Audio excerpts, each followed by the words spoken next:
Dear students, तो आज हम पढ़ेंगे क्लास 12 का lecture number 3 electric field and it's intensity.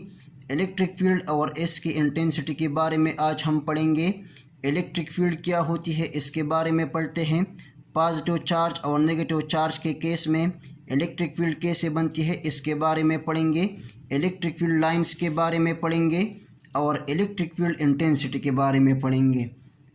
Electric field का डिफिनीशन ये है कि द रीजन और space around the source charge where test charge would experience an electric force is called electric field.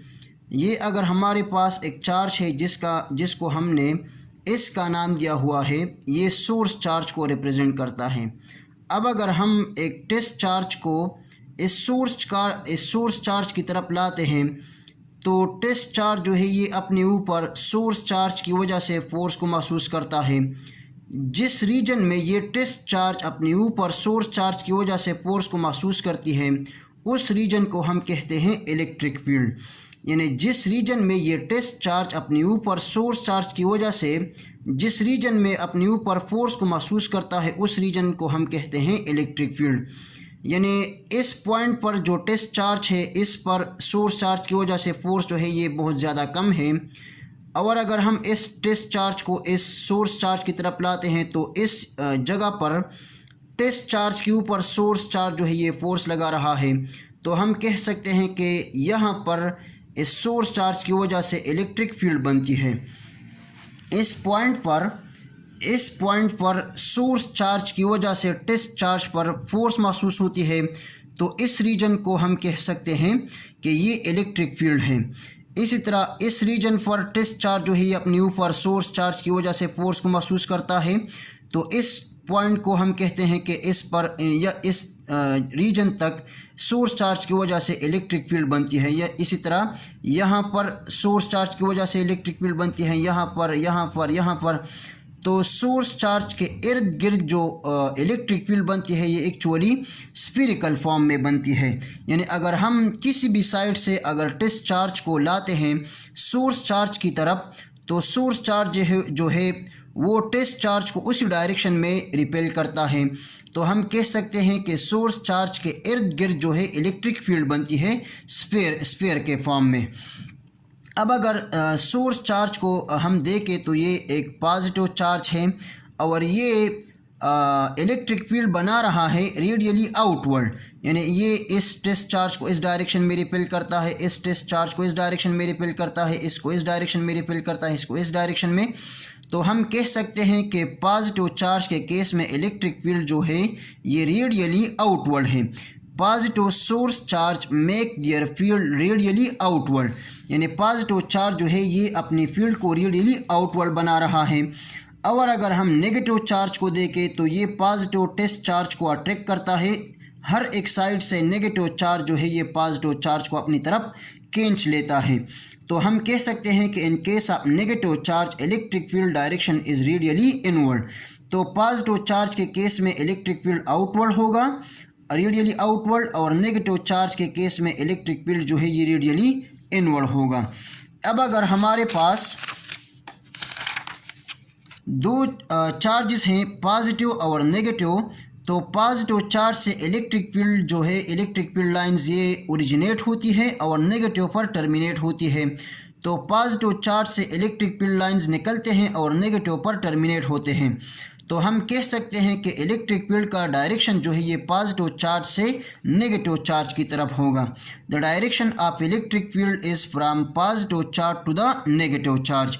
Electric field का direction जो है ये positive charge से नेगेटिव चार्ज की तरफ होगा।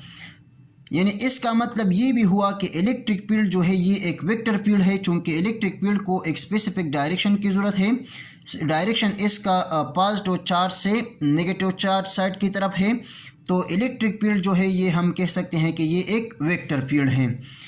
Electric field is represented by electric field lines. In electric field को हम इमेजनरी लाइन से रिप्रेजेंट करते हैं जिसे हम कहते हैं इलेक्ट्रिक फील्ड लाइंस। यानी ये जो है ये एक्चुअली इलेक्ट्रिक फील्ड लाइंस को रिप्रेजेंट कर रहे हैं। ये इलेक्ट्रिक फील्ड लाइंस है जो कि पॉजिटिव चार्ज से नेगेटिव चार्ज साइड की तरफ जा रहे हैं। तो electric field is represented by electric field lines electric field lines को इलेक्ट्रिक लाइंस ऑफ फोर्स भी कहते हैं। Where the lines are close, the strength of the field will be maximum। यानी अगर यहाँ पर हम देखें तो सोर्स चार्ज के नज़दीक इलेक्ट्रिक फील्ड लाइंस जो है ये एक दूसरे के क्लोज हैं, तो हम कहते हैं कि इलेक्ट्रिक फील्ड का जो स्ट्रेंथ है ये यहाँ पर सोर्स चार्ज के नज़दीक दो लाइंस के दरमियान ज़्यादा होगा। और यहाँ पर अगर देखा जाए तो दो लाइंस के दरमियान फासला जो है ये इंक्रीज़ हो रहा है, और जब दो लाइंस के दरमियान फासला इंक्रीज़ हो रहा हो तो हम कहेंगे कि इलेक्ट्रिक फील्ड का स्ट्रेंथ जो है ये यहाँ पर कम है। तो इलेक्ट्रिक फील्ड का स्ट्रेंथ जो है ये पॉजिटिव सोर्स चार्ज के नज़दीक ज़्यादा होगा, और अगर हम इससे दूर जा रहे हैं तो इलेक्ट्रिक फील्ड का जो स्ट्रेंथ है ये डिक्रीज़ होगा। यानी यहाँ पर इलेक्ट्रिक फील्ड की स्ट्रेंथ ज़्यादा होगी, यहाँ पर कम होगी, यहाँ पर बहुत ज़्यादा कम होगी। और अगर हम यहाँ पर आ जाए तो यहाँ पर इलेक्ट्रिक फील्ड की स्ट्रेंथ जो है ये बहुत ज़्यादा कम होगी। बहुत ज़्यादा कम होने का मतलब ये है कि अगर यहाँ पर हमारे पास ये एक पॉजिटिव टेस्ट चार्ज है तो इस सोर्स चार्ज की वजह से इस टेस्ट चार्ज पर इलेक्ट्रिक फील्ड जो है ये ज़ीरो के बराबर होगी। मींस यहाँ पर सोर्स चार्ज की वजह से फील्ड जो है ये बिल्कुल ज़ीरो के बराबर है। तो इलेक्ट्रिक फील्ड जो है जहाँ पर इलेक्ट्रिक फील्ड लाइंस क्लोज होंगे, यानी यहाँ पर अगर हम देखें तो इलेक्ट्रिक फील्ड जो है लाइंस ये एक दूसरे के क्लोज हैं, यहाँ पर इलेक्ट्रिक फील्ड का स्ट्रेंथ ज़्यादा होगा, यहाँ पर इलेक्ट्रिक फील्ड का स्ट्रेंथ धीरे धीरे डिक्रीज़ होती जाएगी, और यहाँ पर इलेक्ट्रिक फील्ड की स्ट्रेंथ जो है ये बिल्कुल ज़ीरो हो जाएगी।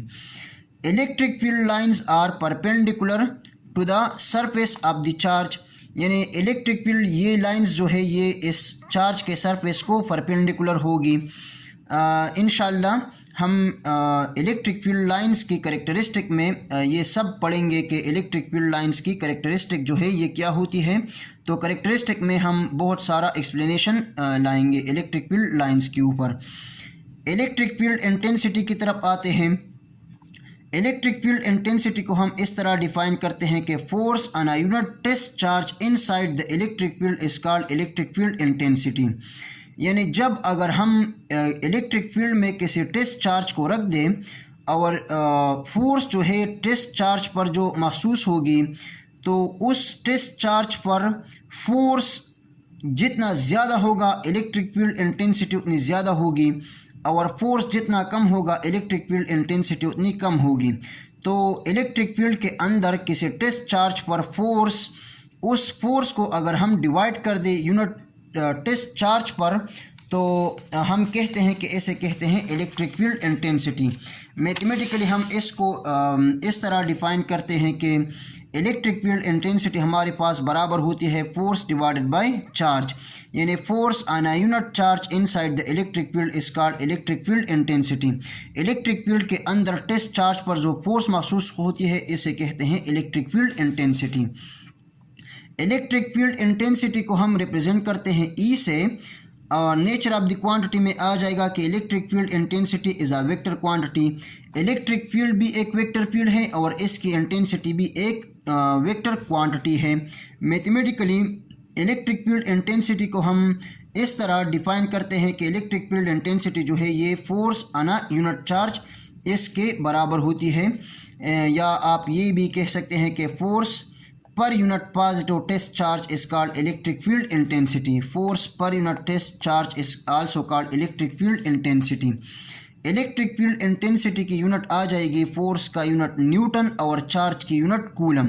तो इलेक्ट्रिक फील्ड इंटेंसिटी का यूनिट आ जाएगा न्यूटन पर कूलम। इसकी एक और यूनिट भी है जिसे कहते हैं वोल्ट पर मीटर।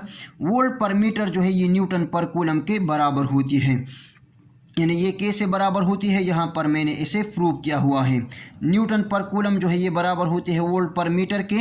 वोल्ट जो है ये हमारे पास बराबर होती है जूल पर कूलम के, तो यहाँ पर हम वी की जगह पुट कर देंगे जूल पर कूलम और मीटर अपनी जगह आ जाएगा।